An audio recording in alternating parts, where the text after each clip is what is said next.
la mañana de hoy vamos a estar considerando la conclusión del discurso del Monte de los Olivos que comenzamos a estudiar hace unos domingos atrás. Recuerden que nos encontramos en medio de la semana de la Pasión, unos días antes de la muerte de Cristo en la cruz. Y el Señor profetiza a los discípulos que el templo de Jerusalén sería completamente destruido juntamente con la ciudad, como parte del juicio de Dios que vendría sobre la nación de Israel por haber rechazado a su Mesías. De ahí la pregunta que da lugar a este discurso, versículo 4. Dinos, ¿cuándo serán estas cosas? ¿Y qué señal habrá cuando todas estas cosas hayan de cumplirse? En el texto paralelo del Evangelio de Mateo encontramos la versión más amplia de esta pregunta. Dinos, ¿cuándo serán estas cosas? La destrucción de Jerusalén y del templo, y qué señal habrá de tu venida y del fin del siglo. De manera, mis hermanos, que hay tres preguntas aquí. Tres preguntas en una. La primera tiene que ver con el tiempo de la destrucción de Jerusalén y del templo. ¿Cuándo van a suceder estas cosas? Las otras dos preguntas tienen que ver con la segunda venida de Cristo y el fin del mundo. Y tal parece que los discípulos suponían que estos tres eventos debían ocurrir uno detrás del otro. Pero en los versículos 5 al 13, Jesús les hace ver no solo que hay un lapso de tiempo indefinido entre el primer evento y los otros dos, sino que toda esta era evangélica, es decir, mis hermanos, entre la primera y la segunda venida de Cristo, habrán de ocurrir una serie de eventos que no son señales del fin. Eventos que no presagian la segunda venida de Cristo. ¿Cuáles son esos eventos? Ya los vimos, la aparición de falsos cristos y de falsos profetas, versículo 6. Conflictos bélicos a gran escala, versículos 7 hasta la mitad del 8. Desastres naturales, la otra mitad del versículo 8. Una fuerte oposición contra la predicación del Evangelio, versículos 9 al 13. Cristo está diciendo, estas cosas van a estar sucediendo a lo largo de toda esta era, de manera, mis hermanos, que no son señales del fin. Luego en los versículos 14 al 23, el Señor responde la primera parte de la pregunta de los discípulos. ¿Qué señal habrá cuando estas cosas vayan a ocurrir? ¿Cuáles son las señales que van a preceder la destrucción de Jerusalén y del templo? Y Jesús no solamente les responde la pregunta, sino que también les da directrices claras. Versículo 14, pero cuando veáis la abominación de la desolación de que habló el profeta Daniel, puesta donde no debe estar, el que lee entienda, entonces los que estén en Judea huyan a los montes. En el texto paralelo en el Evangelio de Lucas capítulo 21, versículo 20, el Señor añade un detalle que puede ayudarnos a entender a qué se refiere esta señal de Marcos 13:14. Dice, pero cuando viereis a Jerusalén rodeada de ejércitos, sabed entonces que su destrucción ha llegado. Entonces los que estén en Judea huyan a los montes. Y como hemos visto ya, esta profecía se cumplió en el año 70 después de Cristo, cuando el general Tito, hijo del emperador Vespasiano, sitió la ciudad de Jerusalén y en apenas 5 meses la arrasó por completo. No quedó en el templo piedra sobre piedra que no fuera derribada, exactamente como lo profetizó Jesús. Fue un tiempo de mucha calamidad para la nación de Israel, con la agravante de que esa tribulación no concluyó en el año 70 después de Cristo, sino que se ha extendido a lo largo de toda esta era. Dice el Señor en Lucas capítulo 21, versículo 24, que los judíos iban a caer a filo de espada y serían llevados cautivos a todas las naciones, y Jerusalén, la ciudad santa, será hollada por los gentiles hasta que los tiempos de los gentiles se cumplan. Y es ahí donde encaja los versículos 24 al 27 que vimos la semana pasada, en los que Jesús aborda el tema de su segunda venida y el fin del mundo. Eso es básicamente lo que hemos visto hasta aquí. Pero mis hermanos, este discurso no tiene la intención de satisfacer nuestra curiosidad por el futuro. Como hemos dicho varias veces ya a lo largo de esta serie, la Biblia no fue escrita como un periódico que nos dice de antemano las noticias de mañana. No, Dios no pretende, Dios no se esfuerza en satisfacer esa curiosidad carnal por el futuro, sino más bien ayudarnos a vivir en el presente a la luz de las cosas que vendrán. Y eso es precisamente lo que encontramos en la conclusión de este discurso en los versículos 28 al 37 que vamos a estudiar en la mañana de hoy. Ahora recuerden una vez más cuál es la pregunta que dio lugar a este discurso. Dinos cuándo serán estas cosas y qué señal habrá de tu venida y del fin del siglo. La respuesta que el Señor les ha dado hasta aquí es que la destrucción de Jerusalén y del templo sería precedida por una señal muy clara: la abominación de la desolación y el sitio de Jerusalén. De hecho, como veremos en la mañana de hoy, Jesús les dice incluso que no habría de pasar esa generación antes de que todo eso aconteciera. Esta información era necesaria para que ellos pudieran escapar a tiempo. Pero en cuanto a la segunda venida de Cristo, el asunto es muy diferente. Porque la señal de la segunda venida es la segunda venida. ¿Cuál es la pregunta, Señor? ¿Qué señal habrá de tu venida? Mi venida. La señal de la segunda venida es la segunda venida. Hay una serie de eventos que van a acompañar el regreso de nuestro Señor. Lo vimos el domingo pasado. Pero mis hermanos, tan pronto esas cosas comiencen a suceder, ya no habrá margen de tiempo para hacer absolutamente nada. Y ahí la advertencia del Señor: estén preparados. Estén preparados. Porque ustedes no saben cuándo voy a regresar. Mis hermanos, no sabemos. No sabemos. Por lo tanto, estad preparados. De ahí el contraste tan marcado que nosotros vemos en estas dos secciones del pasaje que vamos a estudiar en la mañana de hoy. En la primera sección, en los versículos 28 al 31, el Señor trae algunas exhortaciones a la luz de la inminente destrucción de Jerusalén y del templo. Mientras que en la segunda sección, los versículos 32 al 37, encontramos algunas exhortaciones para los cristianos a la luz de la realidad de que no sabemos cuándo será la segunda venida. Y aquí es donde yo debo hacer una breve aclaración gramatical que es de mucha importancia para la comprensión de este pasaje. Muy importante. Lean una vez más el versículo 29 y leo de la Reina Valera. Así también vosotros, cuando veáis que suceden estas cosas, conoced que está cerca, a las puertas. El verbo está no es precedido en el idioma griego, en el original en que se escribió el Nuevo Testamento, no está precedido por ningún pronombre. Dice simplemente que esas cosas, cuando comiencen a ocurrir, entiendan que está cerca. La pregunta es, ¿qué es lo que está cerca? ¿La destrucción de Jerusalén o la segunda venida?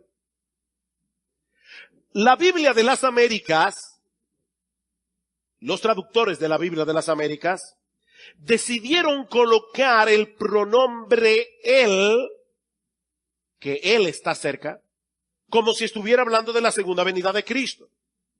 Yo creo que es mejor dejar el texto exactamente como está en la Reina Valera, que es la traducción literal del griego al español, dejando el sujeto indefinido, porque mi posición, y debo decir que la de varios comentaristas del Nuevo Testamento, es que el Señor está hablando de la destrucción de Jerusalén y del templo, que era el evento que habría de afectar de manera inmediata a los discípulos. Lean conmigo una vez más los versículos 28 al 30. De la higuera aprended la parábola. Cuando ya su rama está tierna y brotan las hojas, sabéis que el verano está cerca. Así también vosotros, cuando veáis que suceden estas cosas, conoced que está cerca a las puertas. De cierto os digo que no pasará esta generación hasta que todo esto acontezca. Evidentemente está hablando de lo que ellos iban a vivir en ese momento. Versículo 32. Pero, ahora va a hablar de otra cosa. De aquel día y de la hora nadie sabe. Es decir, de la segunda venida. Ni aun los ángeles que están en el cielo, ni el Hijo, sino el Padre. Mirad, velad y orad, porque no sabéis cuándo será el tiempo. Versículo 35. Velad pues, porque no sabéis cuándo vendrá el Señor de la casa. ¿Ven, hermanos, el contraste? En cuanto a la destrucción de Jerusalén y del templo, algunas cosas iban a ser indicativos de que el tiempo está cerca. Pero nadie sabe con precisión cuándo habrá de ocurrir la segunda venida de Cristo. Es por eso que hemos titulado este mensaje, Estad preparados. Estad preparados. El Señor exhorta a sus discípulos, a los 12 apóstoles que estaban allí, que escucharon originalmente este discurso. El Señor los exhorta a estar alertas en cuanto a la destrucción de Jerusalén. Versículos 28 al 31. Pero a partir del versículo 32, Cristo exhorta a su iglesia en general a estar preparados para su regreso, porque no sabemos cuándo será. Con esto en mente veamos ahora la primera parte de este pasaje, versículo 28. De la higuera aprended la parábola. Cuando ya su rama está tierna y brotan las hojas, sabed que el verano está cerca. Tan pronto comienzan a brotar las ramas y las hojas de la higuera, es un indicativo de que el verano está cerca. Y de paso, mis hermanos, no hay que buscarle las 5 patas al gato. Algunas personas dicen, la higuera es Israel, y por lo tanto allí está hablando de cuando Israel vuelva a constituirse como nación. Y eso sucedió en el año 1948 con una resolución de la ONU. Entonces iban a pasar 40 años para la venida del Señor. Así que algunas personas geniales, guruses de la profecía, dijeron Cristo viene en el año 1988. Estamos en el 2017 y no ha vuelto. Mis hermanos, la higuera allí no significa otra cosa que una mata de higuera. De hecho, si buscan el pasaje paralelo en el Evangelio de Lucas, verán que dice, de la higuera y de los otros árboles, aprended la parábola. No hay nada especial en la higuera aquí. Es simplemente una observación de sentido común, que iba a ser entendida por todas las personas que vivían en esa región del planeta. Pues de la misma manera, dice el Señor, tan pronto viereis la abominación desoladora puesta donde no debe estar, como dice en Marcos capítulo 13, versículo 14, cuando viereis que la ciudad de Jerusalén está siendo sitiada, como dice en Lucas capítulo 21, versículo 20, sabed que la destrucción está cerca. Sabed que la destrucción está cerca. Como decía hace un momento, mis hermanos, esta información era necesaria porque algunos de ellos estarían vivos en ese momento. Versículo 30, de cierto os digo que no pasará esta generación hasta que todo esto acontezca. Y la frase con que se introduce esta declaración, que se traduce en nuestras Biblias como desierto, es la palabra amén. Amén. Amén os digo, es una declaración que tiene una certeza absoluta, es una declaración solemne. Lo que el Señor está diciendo a los discípulos que estaban incrédulos, pensando, ¿y de verdad el templo será destruido? La casa de Dios, ese edificio tan masivo, será destruido de tal manera que no quedará piedra sobre piedra. Cristo dice, amén, solemnemente os digo que esta generación no pasará antes del cumplimiento de esta profecía, y fue exactamente así. Varios de los apóstoles serían testigos presenciales de esta calamidad que habría de acontecerle a la nación de Israel en el año 70. Aunque el cumplimiento de esta profecía parecía algo imposible en ese momento, el Señor quiere desarraigar de la mente de los discípulos cualquier duda que ellos pudieran estar albergando en sus corazones. Versículo 31, el cielo y la tierra pasarán, pero mis palabras no pasarán.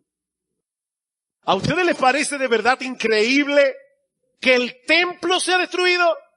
No, déjenme decirles ahora algo más increíble. El cielo y la tierra pasarán. No el templo, no. El cielo y la tierra, el universo entero pasará. Pero mis palabras no pasarán. No pasarán. Ya Cristo había dicho en el versículo 24, el sol se oscurecerá, la luna no dará su resplandor, las estrellas caerán del cielo, las potencias que están en los cielos serán conmovidas, el cielo y la tierra pasarán, mis hermanos, para dar paso a los nuevos cielos y la nueva tierra. Dice en segunda de Pedro capítulo 3 versículo 10 que el día del Señor, y por el contexto sabemos que el día del Señor es el día de la segunda venida de Cristo. El día del Señor vendrá como ladrón en la noche, en el cual los cielos pasarán con grande estruendo, los elementos ardiendo serán deshechos, y la tierra y las obras que en ellas hay serán quemadas. Es por eso que la segunda venida y el fin del mundo coinciden. Mis hermanos, ¿qué está describiendo Cristo aquí? La segunda venida. ¿Qué va a pasar después de la segunda venida? ¿Un reino de 1000 años? No. Lo que va a suceder después de la segunda venida de Cristo es cielos nuevos y tierra nueva. Pero nosotros, dice Pedro, esperamos según sus promesas cielos nuevos y tierra nueva en los cuales mora la justicia. Nos parece difícil imaginar algo así. El cielo y la tierra parecen tan estables. El cielo y la tierra parecen tan inamovibles. Y sin embargo pasarán. Pero, y este es el énfasis de las palabras de Jesús en este versículo, mis palabras no pasarán. Las palabras de Cristo tienen un cimiento inamovible, porque son las palabras del Dios encarnado. Y tal parece que hay una conexión intencional aquí entre lo que dice el Señor en Marcos 13 con lo que dice el profeta Isaías en Isaías capítulo 40 versículo 8. Dice, sécase la hierba, marchítase la flor, mas la palabra del Dios nuestro permanece para siempre. La palabra de Cristo es la palabra de Dios, porque Cristo es Dios. Y esa palabra es segura porque Dios es eterno, porque Dios es veraz, porque Dios es fiel, porque Dios es inmutable, porque Dios tiene todo el poder para hacer lo que Él quiere hacer. Así que cuando Dios dice esto va a suceder, mira, tú puedes estar completamente seguro, eso va a suceder. Así que no solo Jerusalén y el templo serían destruidos, tal como Jesús lo había predicho. No, todo el universo experimentará un cataclismo cuando nuestro Señor y Salvador regrese en gloria. Y mi amigo, déjame decirte algo, ya lo primero se cumplió. Ya Jerusalén fue destruida, ya el templo fue destruido, ya los judíos fueron castigados y enviados a todas las naciones, eso ya pasó. Y Jerusalén ha sido hollada por los gentiles, eso ya pasó. Llegó el tiempo de los gentiles, el tiempo del evangelio abierto para los gentiles, eso ya pasó. Así que tú puedes estar completamente seguro de que lo otro pasará también.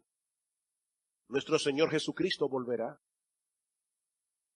Y de ahí la exhortación, o las exhortaciones que encontramos en los versículos 32 al 37, versículo 32. Pero, de aquel día y la hora, nadie sabe. En cuanto a la destrucción de Jerusalén, no se preocupen, no pasará esta generación hasta que todo esto pase. Ustedes verán la abominación desoladora. Jerusalén será sitiada de ejércitos. Ahora, en cuanto a aquel día, al día de mi segunda venida, el día y la hora nadie sabe, ni aun los ángeles que están en el cielo, ni el Hijo, sino el Padre. Mirad, velad y orad, porque no sabéis cuándo será el tiempo. Miren, mis hermanos, el Señor no pudo haber sido más explícito en este pasaje en cuanto al hecho de que su segunda venida está velada para todo el mundo, excepto para el Padre. Excepto para el Padre. El texto comienza con una declaración general, pero de aquel día y la hora nadie sabe. Pastor, ¿y qué significa en griego la palabra nadie? ¿Significa nadie? Nadie. ¿Quién lo sabe? Nadie. A nadie le ha sido revelado por el Padre el tiempo de la segunda venida. A pesar de eso, a lo largo de la historia siempre han aparecido individuos que claman tener ese conocimiento. Y algunos son tan geniales que para no parecer que están violando la clara declaración del Señor aquí dice, no. Lo que no se puede saber es el día y la hora, pero sí se puede saber el mes o el año. Nadie sabe el tiempo. Ni el día, ni la hora, ni la semana, ni el mes, ni el año. Que eso nadie lo sabe. Nadie lo sabe. Y Cristo da una declaración ahora más particular. Él dice, ni los ángeles lo saben. Nadie lo sabe, ni los ángeles lo saben, aunque ellos van a jugar un papel importante en este evento. Recuerda lo que dice el Señor en el versículo 27, dice, entonces le enviará a sus ángeles y juntará a sus escogidos de los cuatro vientos, desde el extremo de la tierra hasta el extremo del cielo. Los ángeles tienen una tarea que llevar a cabo durante la segunda venida. Pero ¿saben qué? Yo supongo que los ángeles no usan agenda. Hay muchos de nosotros que tienen agendas. Bueno, si hay una agenda en el cielo, una agenda de los ángeles, la segunda venida está en blanco. En esa agenda solo dice lo que ellos van a hacer en la segunda venida, pero la fecha de la segunda venida, en la agenda de los ángeles está en blanco. Ellos no saben cuándo viene Jesús. Pero no solo eso, tampoco los apóstoles lo saben. O lo sabían. Vean el versículo 33, dice, mirad, velad y orad porque no sabéis. ¿Quiénes no sabían? Los apóstoles que estaban escuchando a Jesús. No sabéis cuándo será el tiempo. Versículo 35, velad pues porque no sabéis cuándo vendrá el Señor de la casa. Mis hermanos, los apóstoles que pusieron el fundamento sobre los cuales está edificada la iglesia de Cristo, como dice Pablo en Efesios capítulo 2, versículo 20, los que escribieron el Nuevo Testamento, donde están hoy las palabras de Jesús, ellos murieron sin saber el día de la segunda venida. Pero este texto dice algo todavía más sorprendente. Versículo 32. Pero de aquel día y la hora nadie sabe, ni aun los ángeles que están en el cielo, ni el Hijo. Ni el Hijo, sino el Padre.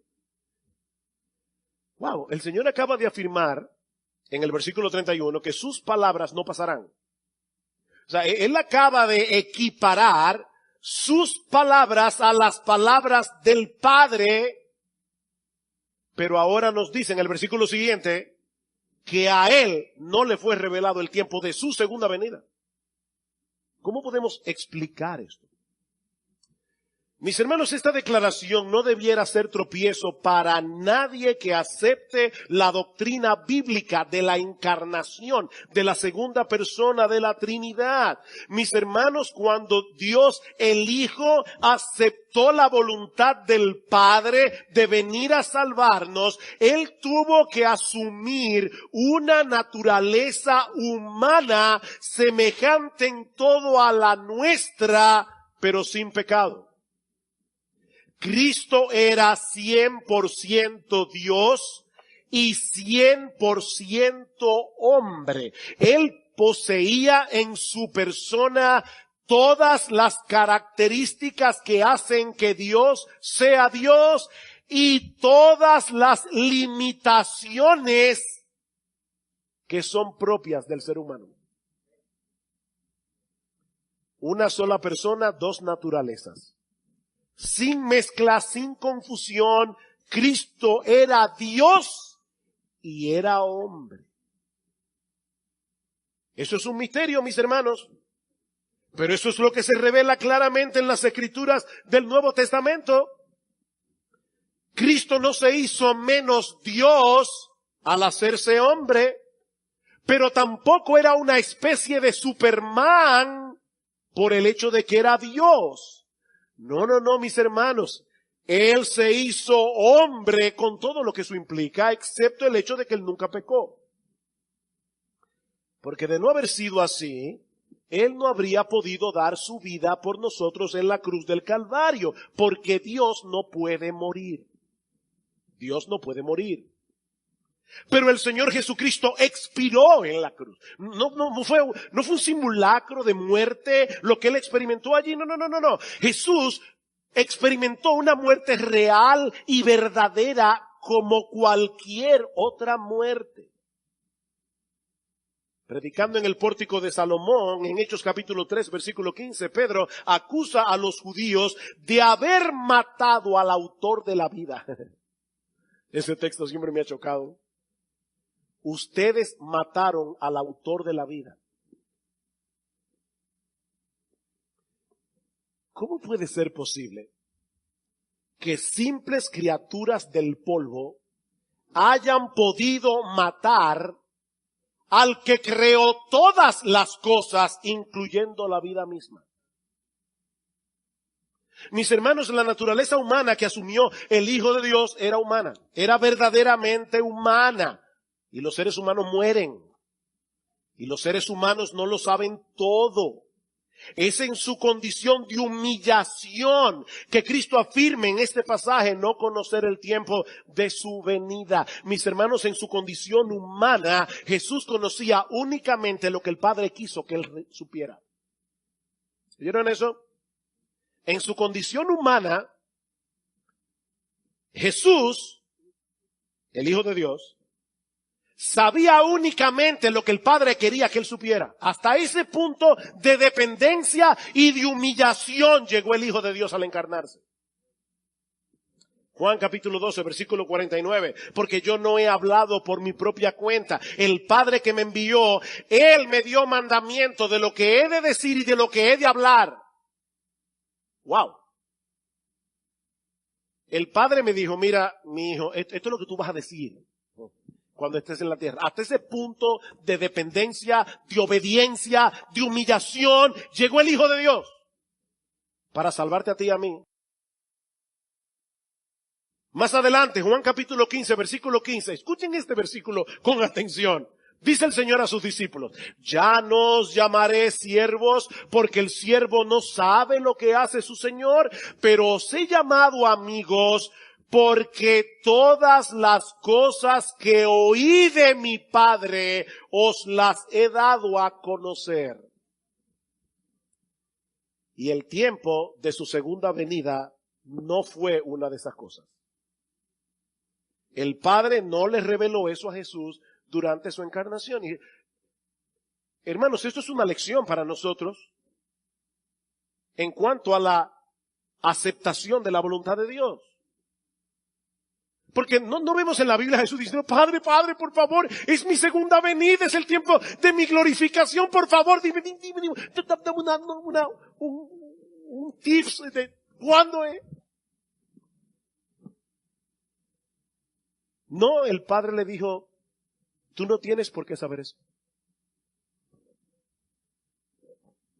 Y el Señor no tiene problema en decir, yo no lo sé. Como hombre no lo sé. En mi condición de humillación no lo sé. En mi naturaleza humana no lo sé. Ni el Hijo. Ahora, déjenme volver atrás. Hermanos, esta declaración de Jesús no debería ser causa de tropiezo. Esta declaración de Jesús debe ser causa de un asombro reverente. De un asombro reverente. La segunda persona de la Trinidad se hizo hombre para salvarnos. Verdaderamente hombre, con todas las limitaciones de la naturaleza humana, incluyendo la limitación del conocimiento. Porque de no haber sido así, Cristo no nos hubiera podido salvar. Él tenía que ser Dios y hombre. No Dios hombre. Porque eso ya sería una tercera categoría. Ni Dios ni hombre. Es Dios hombre. No. Él no es Dios hombre. Él es Dios y hombre. Él lo sabe todo o no lo sabe todo. Él es todopoderoso, es débil. Y murió en debilidad. Es eterno y murió en la cruz. Puede estar en todas partes y no puede estar en todas partes. Pastor, explíqueme eso. No puedo. No puedo. Eso es un misterio. Pero eso es lo que dice la Biblia. Ahora, de paso, hermanos, esta es una prueba contundente a favor de la integridad de las Escrituras. Piensen en esto. Cuando se escribieron los evangelios, la iglesia estaba por todo el imperio romano predicando que Jesucristo, siendo Dios, se hizo hombre para salvarnos. Y los apóstoles no hubieran sido inspirados por el Espíritu Santo y ellos hubieran inventado lo que escribieron en los evangelios, miren, probablemente ellos no hubieran puesto ese versículo ahí. Porque ellos sabían que eso podía atentar contra la deidad de Cristo, como de hecho hacen los testigos de Jehová en el día de hoy, que son unos herejes. Porque no creen que Cristo es Dios, eso es una herejía. Pero ellos fueron inspirados por el Espíritu Santo. Y por lo tanto ellos escribieron con exactitud lo que Jesús dijo. Y lo que Jesús dijo es que del día y la hora nadie sabe, ni el Hijo, sino el Padre. Y ellos escribieron eso, inspirados por el Espíritu Santo. Versículo 33. ¿Qué debemos hacer ante esta realidad de que no sabemos el tiempo de la venida? Mirad, velad y orad, porque no sabéis cuándo será el tiempo. Mirad, velad y orad. Como nadie puede saber con certeza que no será en este año, que no será en el otro, mirad, velad y orad. Alguien me preguntaba el domingo pasado, dos jovencitas de aquí de la iglesia, me preguntaron, pastor, pero si Jesús dijo que este evangelio debía ser predicado a todas las naciones, ¿no es eso una señal de que Jesús no puede venir pronto? Porque hay muchas naciones no alcanzadas. Mi respuesta fue, no necesariamente. Porque lo que Jesús dice literalmente en este pasaje es que el evangelio debe llegar a todas las etnias del planeta, a todas las etnias del planeta. Y lo cierto es que hay algunas de esas etnias que hoy están entre el grupo de las no alcanzadas, que en algún punto de la historia recibieron ya el evangelio. Muchos de los países de Medio Oriente que hoy son musulmanes ya recibieron el evangelio en el siglo I, segundo, tercero, cuarto. Ya se les predicó el evangelio, ya llegó el evangelio ahí. Pero por otro lado, mis hermanos, nuestro Dios es todopoderoso y Él puede mover el corazón de los suyos a un movimiento misionero tan grande que en muy poco tiempo las etnias que Cristo tenía en mente cuando Él dijo eso sean alcanzadas. Así que ¿saben qué, mis hermanos? Nosotros no sabemos cuándo vendrá Jesús. No lo sabemos. Por lo tanto, mirad, velad y orad, porque aparte de todo, la segunda venida de Cristo es el próximo gran evento en el calendario de la historia de la redención. Eso es lo que estamos esperando. Por lo tanto, dice Cristo, mirad, es decir, debemos prestar atención. Segundo, velad, es decir, debemos mantenernos alertas. Y tercero, debemos orar.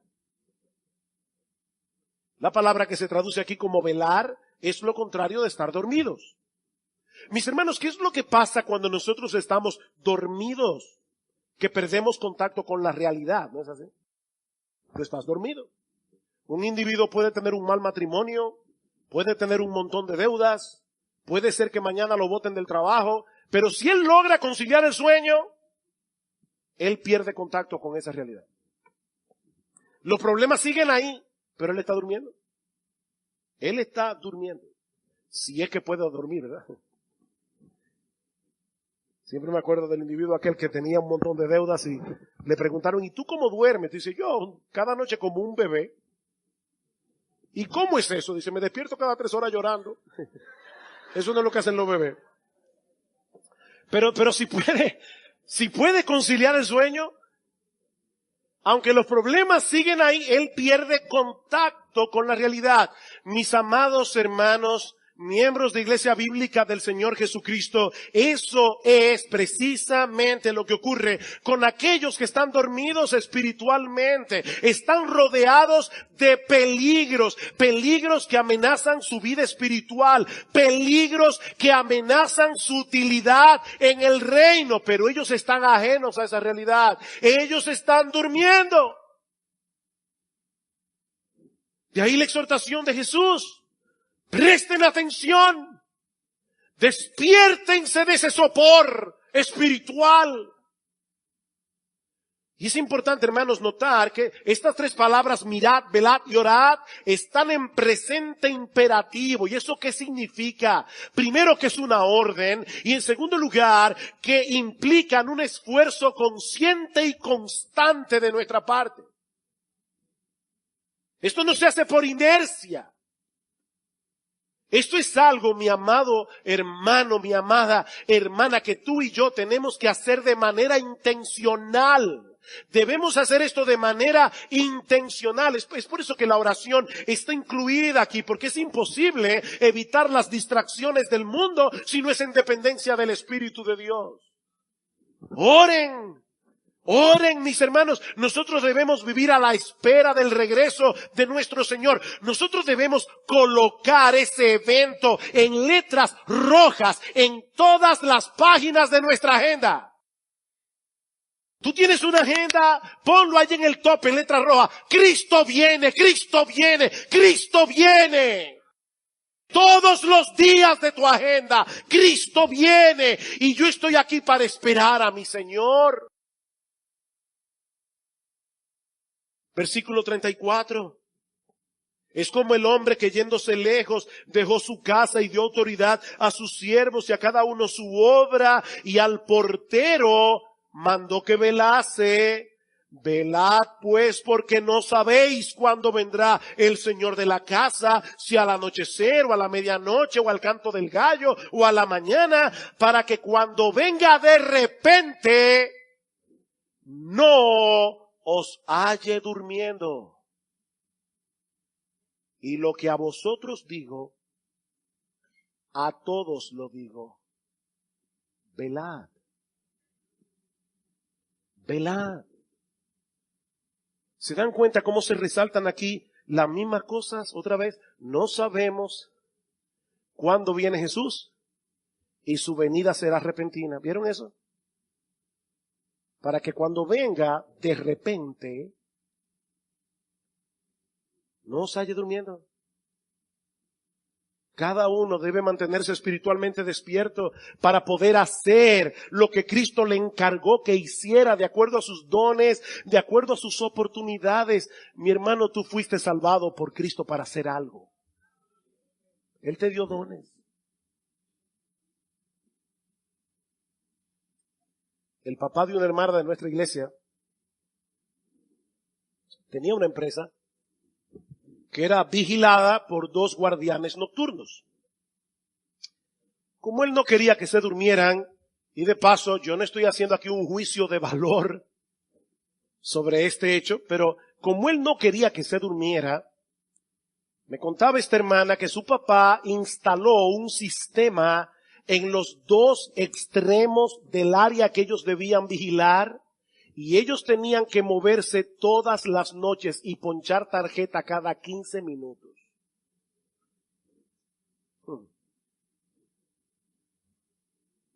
Cada 15 minutos, ¡pam! Y volver otra vez, la noche entera. La noche entera.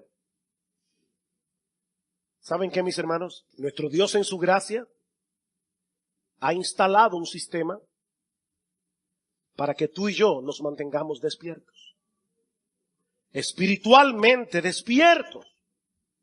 Nuestro Dios nos ha dado todos los recursos espirituales que nosotros necesitamos, pero ¿sabes qué, mi queridísimo hermano, hermana de IBCJ? Nadie puede hacer uso de esos recursos por ti. Eres tú el que debes mantenerse despierto. Eres tú. Eres tú el que tienes que leer diariamente su palabra.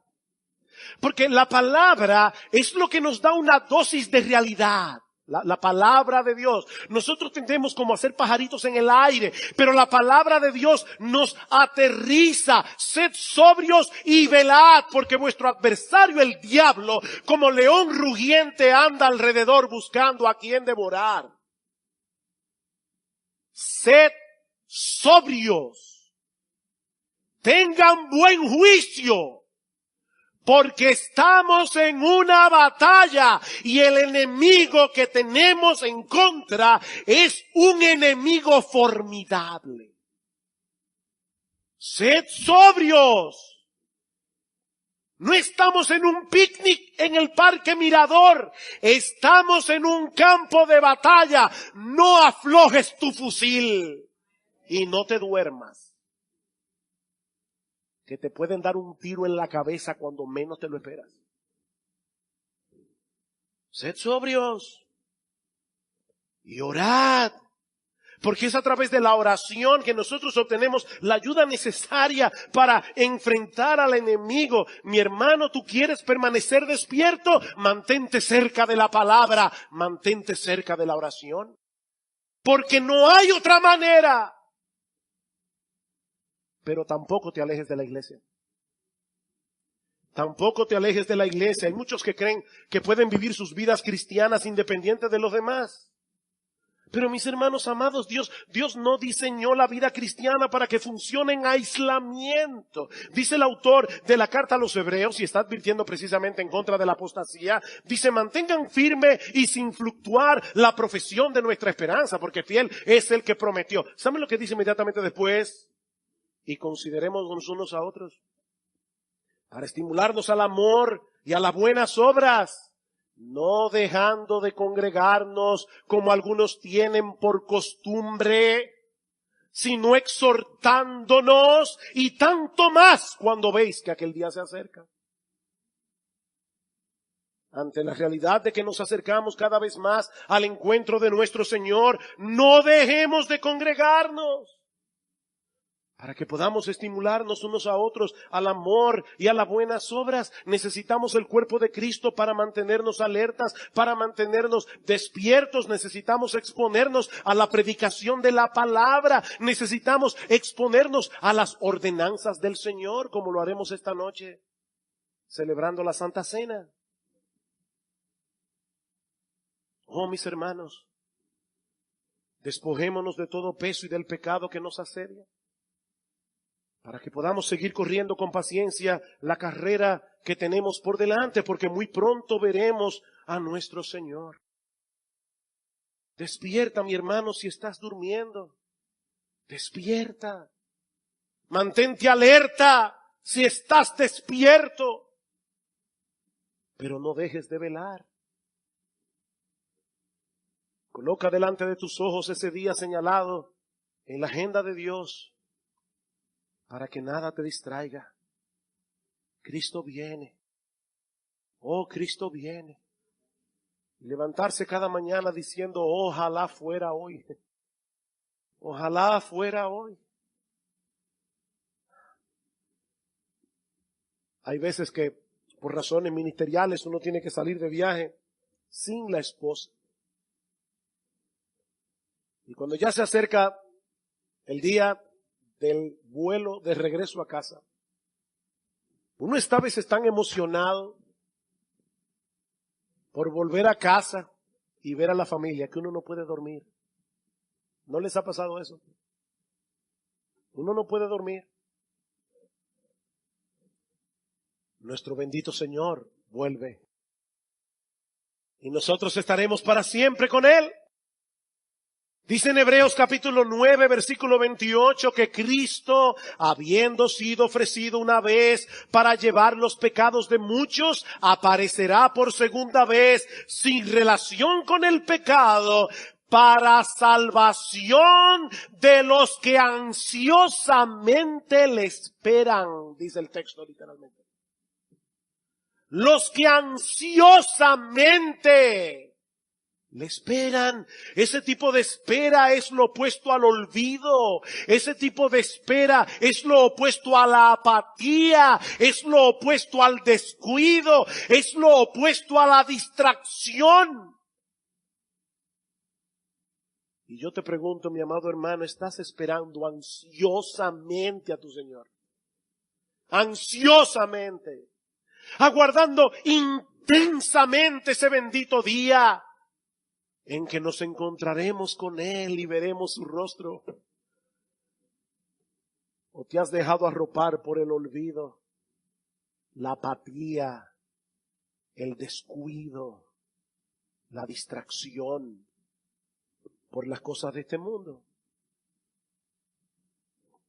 Escucha estas palabras de Pablo en Romanos 13.